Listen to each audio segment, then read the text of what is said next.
ಎಲ್ಲರಿಗೂ ನಮಸ್ಕಾರ. ಇವತ್ತಿನ ವಿಡಿಯೋದಲ್ಲಿ ನಾನು ನಿಮಗೆ ಪಿಂಚಣಿದಾರರಿಗೆ ಸರ್ಕಾರ ವಿಧಿಸಿರುವಂತಹ ಹೊಸ ನಿಯಮಗಳನ್ನು ತಿಳಿಸ್ಕೊಡ್ತಾ ಇದ್ದೀನಿ. ಪಿಂಚಣಿ ನಿಯಮಗಳಲ್ಲಿ ಭಾರಿ ಬದಲಾವಣೆ ಆಗಿದೆ. ಈ ಬದಲಾವಣೆಯಿಂದ ಜನರಿಗೆ ಉಪಯೋಗನೇ ಆಗಿದೆ. ಇಂದ ಸರ್ಕಾರಿ ನೌಕರಿಗೆ ಈ ನಿಯಮಗಳ ಹೊಸ ಬದಲಾವಣೆ ಏನಾಗಿದೆ, ಇದರಿಂದ ಹೆಚ್ಚಿನ ಪಿಂಚಣಿ ಸಿಗಲಿದೆ. ಅದು ಹೇಗೆ, ಏನು ನಿಯಮ ಬದಲಾಗಿದೆ ಅನ್ನೋದನ್ನು ನಾನು ಈ ವಿಡಿಯೋದಲ್ಲಿ ತಿಳಿಸ್ಕೊಡ್ತಾ ಇದ್ದೀನಿ. ಹಾಗಾಗಿ ವಿಡಿಯೋನ ಪೂರ್ತಿಯಾಗಿ ನೋಡಿ ಮತ್ತು ಎಲ್ಲ ವಿಷಯಗಳನ್ನು ತಿಳಿದುಕೊಳ್ಳಿ. ನೀವು ಸದ್ಯದಲ್ಲೇ ನಿವೃತ್ತರಾಗಿರೋರಾಗಿದ್ದರೆ ಅಥವಾ ನಿವೃತ್ತರಾಗಬೇಕಾಗಿದ್ದರೆ ಅಥವಾ ಇನ್ನೂ ನೌಕರಿಯಲ್ಲಿರೋರಾಗಿದ್ದರೂ ಕೂಡ ಈ ವಿಡಿಯೋನ ನೋಡಿ, ಹಾಗೂ ನಿಮ್ಮ ಪರಿಚಯ ಇರೋರಿಗೆ ಯಾರಿಗೆ ಇದು ಯೂಸ್ ಆಗುತ್ತೋ ಅವ್ರಿಗೆ ಫಾರ್ವರ್ಡ್ ಮಾಡಿ, ನಿಮ್ಮ ಕೊಲೀಗ್ಸ್ಗಳಿಗೆ ಕೂಡ ಶೇರ್ ಮಾಡಿ.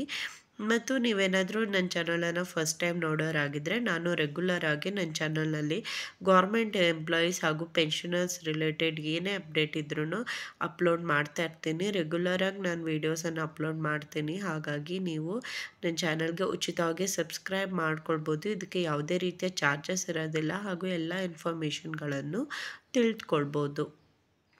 ಆಮೇಲೆ ಹಳೆ ಇನ್ಫಾರ್ಮೇಷನ್ ಇವಾಗಷ್ಟೇ ನೀವು ಜಾಯ್ನ್ ಆಗಿರೋರಾಗಿದ್ದರೆ, ನನ್ನ ಚಾನಲ್ನಲ್ಲಿ ಗೌರ್ಮೆಂಟ್ ಎಂಪ್ಲಾಯೀಸ್ ಪ್ಲೇಲಿಸ್ಟ್ ಇದೆ, ಗೌರ್ಮೆಂಟ್ ಎಂಪ್ಲಾಯೀಸ್ ನ್ಯೂಸ್ ಅನ್ನೋ ಪ್ಲೇಲಿಸ್ಟ್ ಇದೆ. ಅಲ್ಲಿ ಹೋಗಿ ನೀವು ಕ್ಲಿಕ್ ಮಾಡಿ ನೋಡಿದರೆ ಇದುವರೆಗೆ ಗೌರ್ಮೆಂಟಿಂದ ಏನೇನು ಆದೇಶ ಪ್ರತಿಗಳು ರಿಲೀಸ್ ಆಗಿದೆಯೋ ಅಥವಾ ಏನೇನು ಮೇಜರ್ ಅಪ್ಡೇಟ್ಸ್ ಬಂದಿದೆಯೋ ಎಲ್ಲ ವಿಷಯಗಳನ್ನು ನೀವು ಒಂದೇ ಪ್ಲೇಸಲ್ಲಿ ತಿಳ್ಕೊಳ್ಬೋದಾಗಿದೆ. ಅಲ್ಲಿ ಹೋಗಿ ಚೆಕ್ ಮಾಡ್ಕೊಳ್ಳಿ. ಇವತ್ತಿನ ಟಾಪಿಕಿಗೆ ಬರೋದಾದರೆ, ನಾನು ಆಲ್ರೆಡಿ ಹೇಳಿದಾಗೆ ಪಿಂಚಣಿ ನಿಯಮಗಳಲ್ಲಿ ಭಾರಿ ಬದಲಾವಣೆ ಆಗಿದೆ. ಅದೇನಂತ ತಿಳಿಸ್ಕೊಡ್ತೀನಿ. ವೇತನ ಹೆಚ್ಚಳ ಜಾರಿಗೆ ಬರುವ ಒಂದು ದಿನ ಮೊದಲು ನಿವೃತ್ತರಾಗುವ ಉದ್ಯೋಗಿಗಳಿಗೂ ಪಿಂಚಣಿ ಲೆಕ್ಕಾಚಾರದಲ್ಲಿ ವೇತನ ಹೆಚ್ಚಳದ ಪ್ರಯೋಜನ ನೀಡಲಾಗುವುದು ಎಂದು ಸರ್ಕಾರ ತಿಳಿಸಿದೆ. ಅಂದರೆ ಯಾವ ದಿನ ಹೈಕ್ ಆಗುತ್ತಲ್ವ, ಈ ಡಿ ಎ ಹೈಕ್ ಮಾಡ್ತಾರೆ. ಆ ಡಿ ಎ ಹೈಕ್ ಮಾಡೋದಕ್ಕಿಂತ ಮೊದಲೇ ರಿಟೈರ್ಡ್ ಆಗಿಬಿಡ್ತಾರೆ ಯಾರು, ಅವ್ರಿಗೆ ಕೂಡ ಒಂದಿನ ಮೊದಲೇ ನೀವು ಇದಾದ್ರೂ ರಿಟೈರ್ಡ್ ಆಗೋರಿದ್ರೂ ಕೂಡ ನಿಮಗೆ ಹೊಸದಾಗಿರೋ ಏನು ಡಿ ಎ ಹೈಕ್ ಆಗುತ್ತೆ ಅದೇ ಅಳವಡಿಸ್ತಾರೆ ಅಂತ ತಿಳಿಸ್ಕೊಟ್ಟಿದ್ದಾರೆ.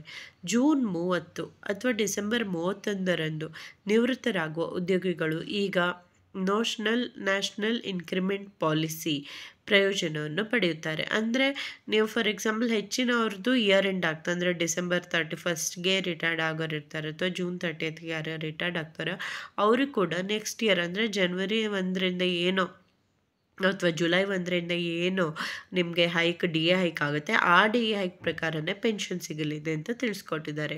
ಇದು ಅವರ ಪಿಂಚಣಿಯನ್ನು ಹೆಚ್ಚಿಸುತ್ತದೆ. ಸಿಬ್ಬಂದಿ ಮತ್ತು ತರಬೇತಿ ಇಲಾಖೆ ಹೊಸ ಆದೇಶದ ಪ್ರಕಾರ ವಾರ್ಷಿಕ ವೇತನ ಹೆಚ್ಚಳ ದಿನಾಂಕದ ಒಂದು ದಿನ ಮೊದಲು ನಿವೃತ್ತರಾಗುವ ಉದ್ಯೋಗಿಗಳಿಗೆ ಪಿಂಚಣಿ ಲೆಕ್ಕಾಚಾರ ಮಾಡಲು ಈ ನ್ಯಾಷನಲ್ ಇನ್ಕ್ರಿಮೆಂಟ್ ಪಾಲಿಸಿಯನ್ನು ಅಳವಡಿಸಲಾಗುವುದು.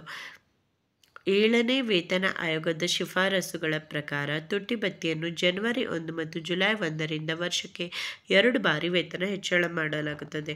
ಡಿ ಎ ಹೈಕ್ ಅಥವಾ ತುಟ್ಟಿ ಭತ್ಯೆ ಹೆಚ್ಚಳವನ್ನು ಜನವರಿ 1 ಮತ್ತು ಜುಲೈ 1ರಿಂದ ಅಪ್ಲೈ ಮಾಡಲಾಗುತ್ತೆ.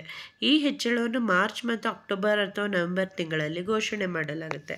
ಸೊ ಜನವರಿದ ಹೈಕ್ ಏನಿದೆ, ಎಷ್ಟು ಹೈಕ್ ಮಾಡ್ತಾರೆ ಅನ್ನೋದನ್ನು ಮಾರ್ಚಲ್ಲಿ ಅನೌನ್ಸ್ ಮಾಡ್ತಾರೆ, ಮತ್ತು ಜುಲೈಯಲ್ಲಿಂದ ಎಷ್ಟು ಹೈಕ್ ಆಗುತ್ತೆ ಅನ್ನೋದನ್ನು ಅಕ್ಟೋಬರ್ ಅಥವಾ ನವೆಂಬರ್ನಲ್ಲಿ ಘೋಷಣೆ ಮಾಡೋದು ಮಾರ್ಚ್ ಮತ್ತು ಅಕ್ಟೋಬರ್ ನವೆಂಬರ್ ಆಗಿದ್ರೂ ಕೂಡ ಅದು ಅಪ್ಲೈ ಆಗೋದು ಜನವರಿ 1ರಿಂದ ಸಿಗುವಂಥ ನಿಮ್ಮ ಸ್ಯಾಲ್ರಿ ಅಥವಾ ಪೆನ್ಷನ್ಗೆ ಮತ್ತು ಜುಲೈ 1ರಿಂದ ಸಿಗುವಂಥ ಸ್ಯಾಲ್ರಿ ಅಥವಾ ಪೆನ್ಷನಿಗೆ.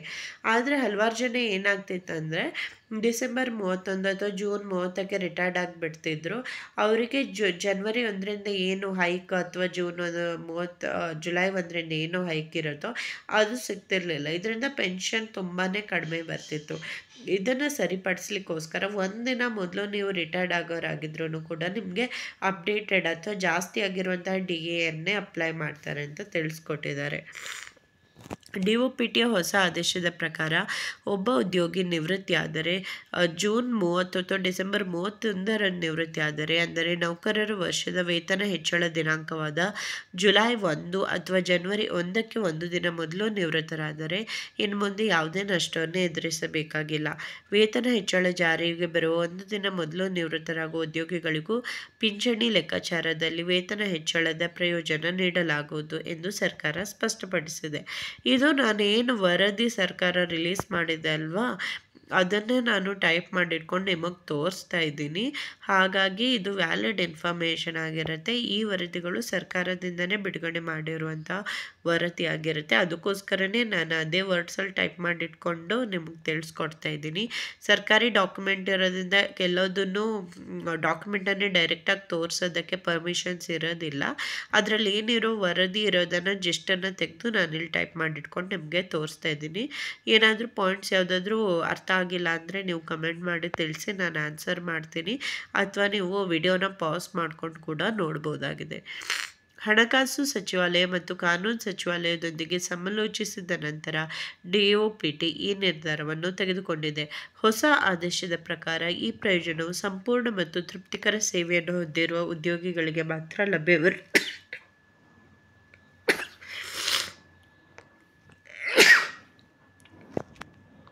ಪ್ರಸ್ತಾವಿತ ವೇತನ ಹೆಚ್ಚಳವನ್ನು ಪಿಂಚಣಿ ಲೆಕ್ಕಾಚಾರಕ್ಕೆ ಮಾತ್ರ ಅಳವಡಿಸಲಾಗುವುದು. ಇದು ಇತರ ನಿವೃತ್ತಿ ಯೋಜನೆಗಳ ಮೇಲೆ ಪರಿಣಾಮ ಬೀರುವುದಿಲ್ಲ. ಅಂದರೆ ಇನ್ನೇನು ಹೇಳಿದ್ದಾರೆ ಅಂದರೆ ಗ್ರ್ಯಾಚ್ಯುಟಿ ಅದು ಇದು ಬೇರೆ ಇದೆಲ್ಲ ಏನೇನಿರುತ್ತೆ ನಿವೃತ್ತರಾದಾಗ ಸಿಗುತ್ತೆ ಅದರ ಮೇಲೆಲ್ಲ ಇದು ಅಪ್ಲೈ ಆಗಲ್ಲ.